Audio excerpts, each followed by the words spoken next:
You are engaging in a slow, deliberate suicide, and you have the audacity to name it virtue. You call it loyalty. You call it being a good friend. But strip away the sentimental lies. Place it under the harsh fluorescent light of objective reality, and it reveals itself for what it truly is. Self-destruction wrapped in a moral shroud. There is a terrifying axiom about the human condition that society is too polite to whisper, let alone scream. It is a truth that Niccolò Machiavelli, the grand architect of power dynamics, delivered to kings and conquerors 5 centuries ago. It is a lesson that modern civilization tries to suffocate with platitudes. The lesson is this: not everyone is drowning. Some people are the water. And more importantly, not everyone wants to be rescued. There are entities in this world that are not seeking a lifeline. They are seeking a host. If you extend your hand, they will not use it to climb up. They will use it to pull you down. They will utilize your body as Asia's puppy to keep their heads above the waves while you slowly suffocate in the depths of their dysfunction. You know exactly who I am describing. You have looked into their eyes. Perhaps you are draining your own life force for one of them right at this moment. The friend who is perpetually in the center of a storm. The partner who devours your spirit yet demands your endless understanding. The blood relative who treats your bank account and your peace of mind as their personal property, repaying your generosity with venom. You attempt to repair them. You attempt to cure them. You operate under the delusion that if you just love harder, if you just bleed a little more, they will transform. But Machiavelli would look upon your sacrifice with cold, dead eyes and offer you the brutal calculation. A man who strives to be good in all things is destined to be destroyed among so many who are not good. Unchecked compassion is not a strength. It is a strategic vulnerability. It is a breach in your walls that predators, parasites, and the willfully incompetent will storm until you are nothing but a hollowed-out husk. Today, we are going to perform a necessary amputation on your conscience. We are going to slice away the gangrenous tissue of blind altruism. We are going to dissect the 6 archetypes of people you must never, under any circumstances, attempt to save. This is not about cruelty. This is about preservation. This is about hoarding your power so that it remains available for those who are actually worthy of it. If you are exhausted from being the martyr who gives everything and receives only betrayal, listen closely. This may be the pivot point of your entire existence. But be warned, once you view human nature through this lens, you can never return to the blissful sleep of ignorance. Before we unmask these 6 dangerous profiles, you must comprehend the mechanics of the savior trap. Why do you do it?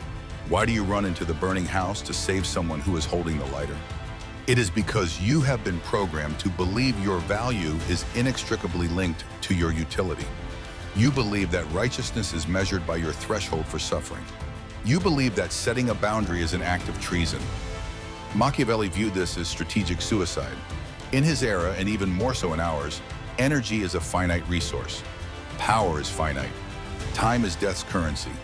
When you shovel your resources into a black hole, you are not just wasting them, you are actively financing the demolition of your own future. Visualize a lifeboat. It has a strict capacity. If you haul everyone on board, the infected, the delirious, the saboteurs, the boat does not become a sanctuary. It capsizes, and then everyone dies. The innocent, the worthy, and you. To ensure the survival of the vessel, you must be ruthless about who is granted a seat. This is the doctrine of therapeutic darkness. It is the realization that sometimes the most benevolent act is to let someone hit the concrete, because the bottom is the only place where the delusion shatters. The bottom is the only place where they are forced to stand up or stay down. When you cushion their fall, you steal their evolution. You interrupt the harsh but necessary law of cause and effect. So who are they? Who are the weights you must cut loose? Let us examine the first, the most insidious, and often the most dangerous. Type 1. The architect of chaos. The first variant is the person perpetually followed by a storm cloud. Machiavelli advised princes to avoid the unlucky, not out of superstition, but out of cold observation. He recognized that some people are not victims of circumstance. They are the manufacturers of their own ruin. You know this character. Every interaction with them brings news of a fresh catastrophe. They were fired. The car exploded. The lover betrayed them. The landlord evicted them. It is a relentless, exhausting conveyor belt of trauma. Initially, your heart breaks for them. You think, how can the universe be so cruel to one soul? You intervene. You wire them cash. You draft their resume. You open your Rolodex. And for a fleeting moment, the water's calm. But then the storm returns. The job you secured, they lost it because the manager hated them. The money you gave evaporated into a new crisis. Listen to me. Misfortune is contagious. This is not metaphysics, it is psychology. The chronically unlucky are individuals who lack judgment, discipline, and foresight. They make catastrophic decisions on impulse. They are blind to red flags. They antagonize allies. They are intellectually lazy and operationally reckless. But here is the snare. They never accept culpability. It is always the world conspiring against them. It is always bad luck. If you attempt to save the architect of chaos, you invite their entropy into your ordered life. You become collateral damage in their war against reality. Machiavelli understood that fortunes are linked chains. When you shackle your wrist to a drowning man, physics does not care about your noble intentions. You sink with him. I have witnessed brilliant empires crumble, reputations destroyed, savings incinerated, sanity fractured, because a strong person tried to stabilize someone addicted to instability. You cannot fix a person who derives identity from their own demise. Why do they do it? Because chaos garners attention. Chaos is a shield against expectation. If they are always the victim, they never have to be the contender. Stop trying to be their umbrella. Step back. Let the acid rain burn them. Let them freeze, because only the cold will force them to build their own shelter. If you continue to shield them, you are merely the enabler of their incompetence. Quarantine yourself from the architect of chaos. Type 2, the bottomless pit. The second type is perhaps the most spiritually draining. This is the entity that demands your assistance, devours your resources, and then repays you with resentment. Machiavelli wrote extensively on the fragility of gratitude. He noted, men are quick to change their nature when their interests change. The ungrateful person suffers from a malignant tumor of entitlement. They do not perceive your kindness as a gift. They perceive it as a debt you owe them. Observe the algorithm. The first time you assist them, they are effusive. You saved my life. I don't know what I would do without you. You feel validated. The hook is set. The second time they ask with less humility, you comply. They mutter a thanks, avoiding eye contact. The third time they do not ask, they expect. And if you pause, if you hesitate, they become hostile. They make passive-aggressive jabs. I thought we were friends. This is the bottomless pit. Nothing you pour into them will ever fill the void, because the void is not a lack of money or help. It is a lack of character. When you support someone like this, you engineer a toxic hierarchy. You become the patron, and they become the dependent. And human beings, by their darker nature, despise those they depend upon. Dependency breeds contempt. Deep down, they loathe you because your stability highlights their chaos. Your generosity illuminates their inadequacy. So they take your gold and they secretly sharpen a shiv for your ribs. Have you noticed that the people you have bled for the most are often the ones who assassinate your character the loudest when you are absent? This is why Machiavelli advises that if you must give, do it in a way that prevents ongoing reliance. Or better yet, do not give at all if you smell the stench of entitlement. How do you spot them? Test them.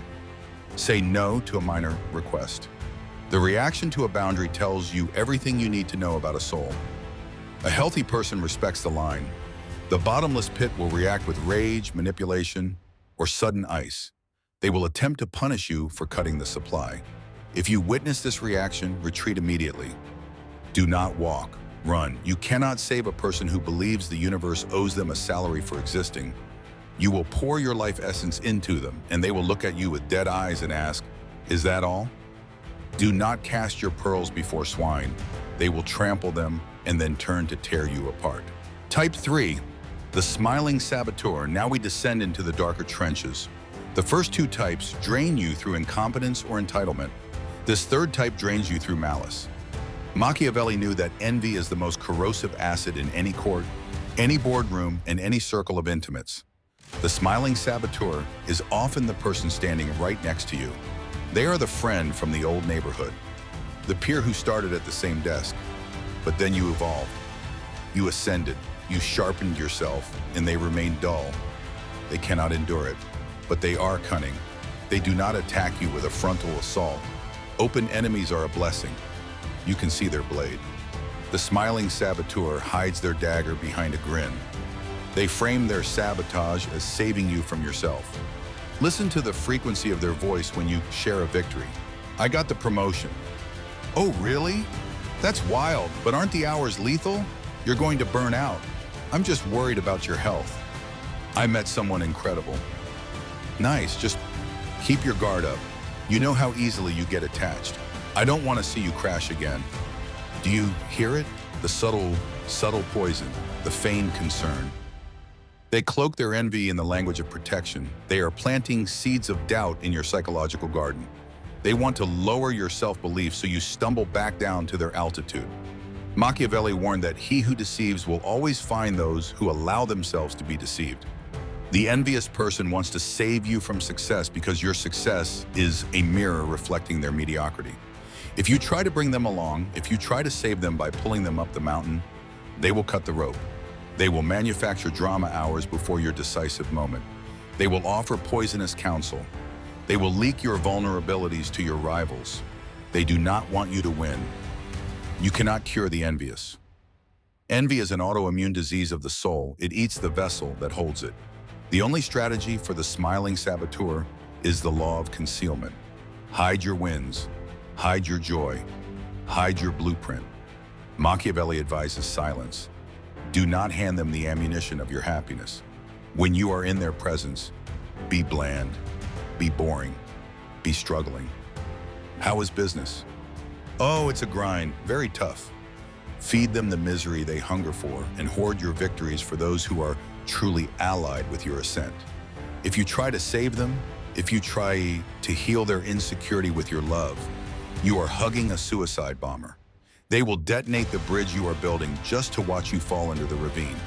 Never let them know your next move. Never let them see your true power.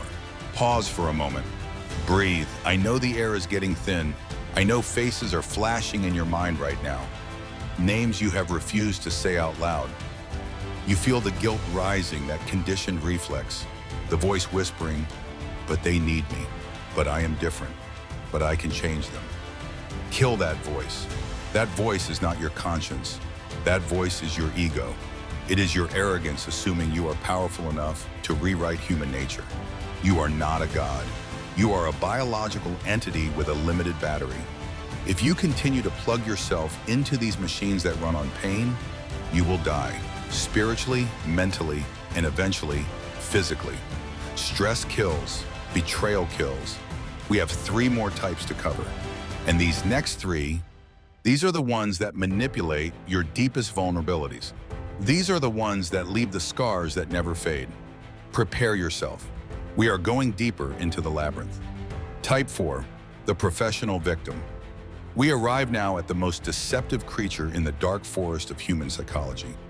This type does not approach you with a blade. They approach you on their knees. The professional victim. Machiavelli understood power better than any man in history. He knew that power manifests in 2 forms, fear and sympathy. The tyrant utilizes fear, but the weak weaponize sympathy.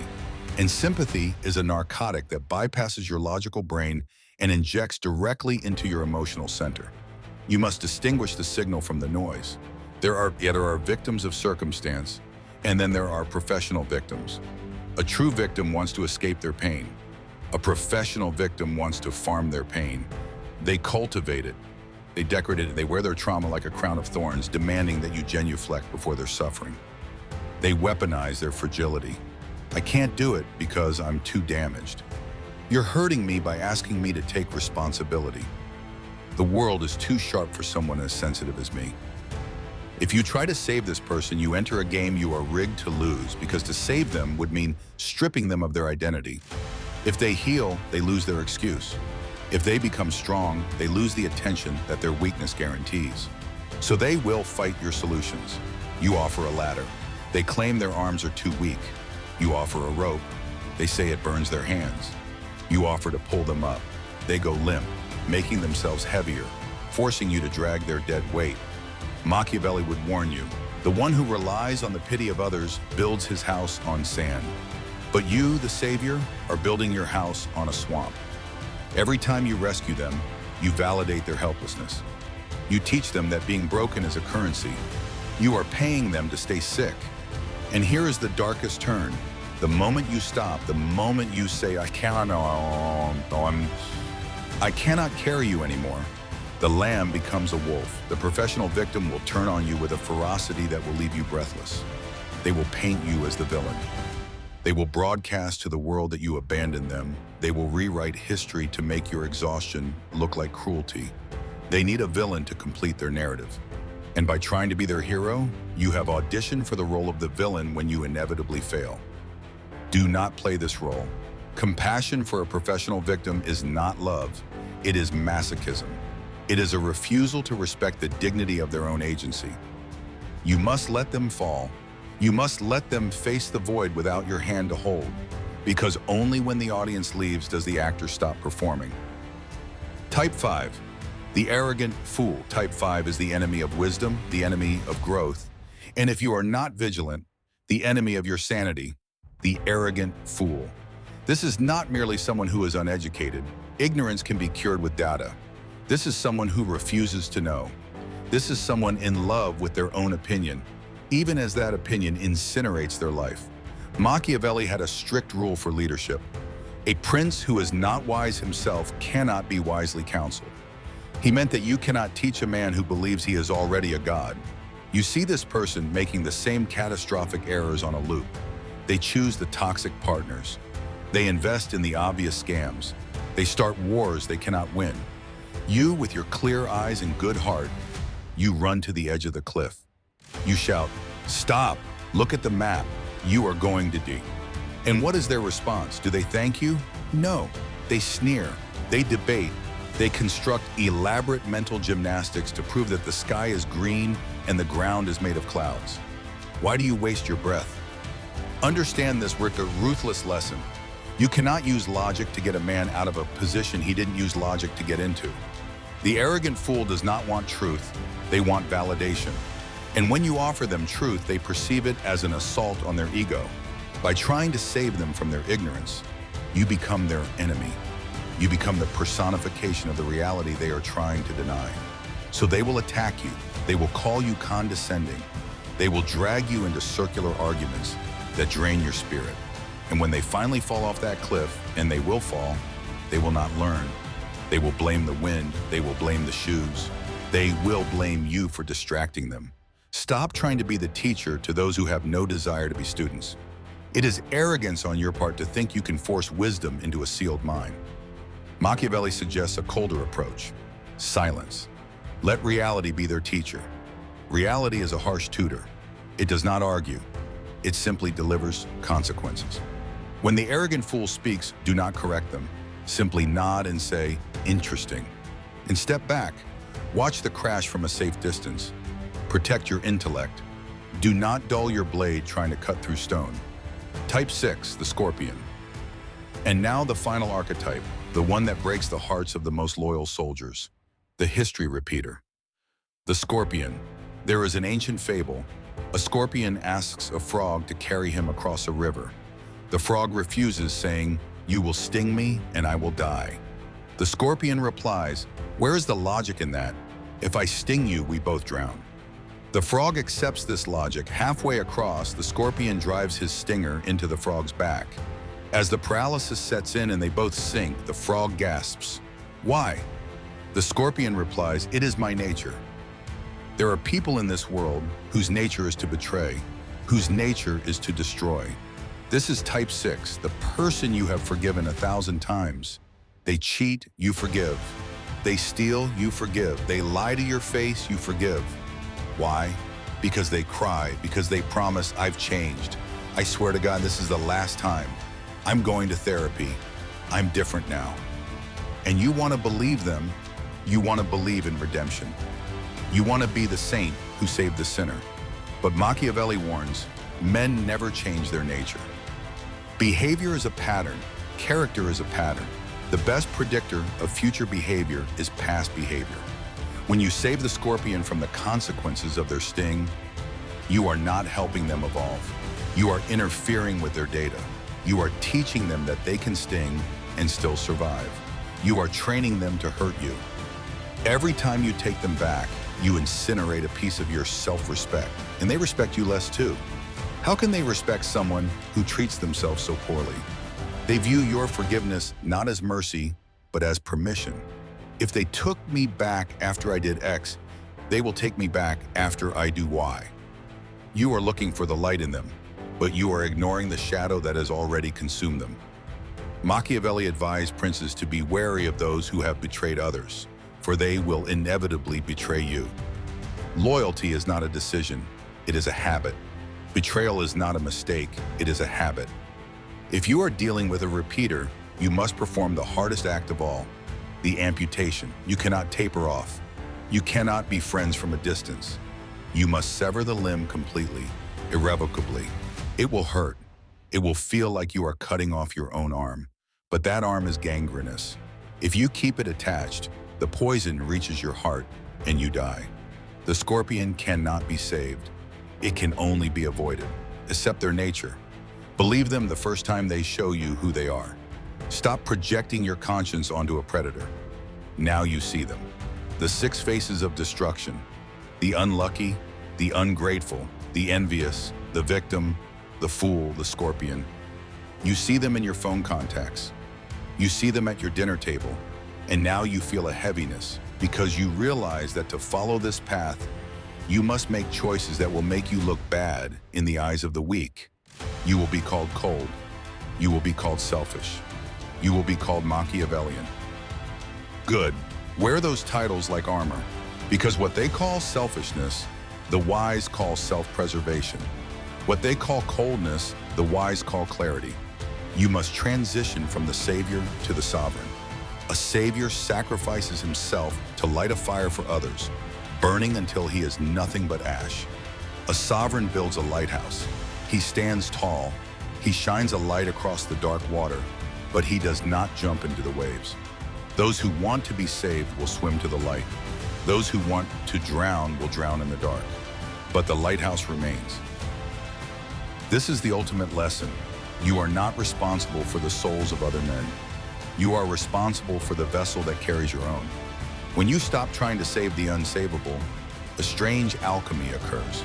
You reclaim your energy. You reclaim your time. Your anxiety vanishes. Your finances solidify. Your health returns. You begin to build an empire of your own peace. And in that peace, you find the strength to help the few who actually deserve it. The ones who take your advice. The ones who return your loyalty. The ones who grow when you water them. That is true power, not the power to endure suffering, but the power to choose who is worthy of your time. Machiavelli wrote, "Everyone sees what you appear to be. Few really know what you are." Let the world see a calm, untouched surface. Let them think what they want. But deep down, know that you have mastered the hardest art of all, the art of letting go. But be careful. As you cut these people away, as you rise in power and silence, you will face a final enemy, the most dangerous one of all. Because once the parasites are gone, you will be left alone in the room, and you will have to look in the mirror. And you might realize that the person you were trying to save all this time was simply a projection of the part of yourself you haven't healed yet. What if the weakness isn't just out there? What if it's in you? That is a shadow for another time. If this lecture opened your eyes, understand this is only the surface level I can show publicly. There are truths I cannot speak on this platform without being censored or demonetized. The algorithm suppresses the most potent information. Those truths exist behind the join button. If you are still here, you are not like the others.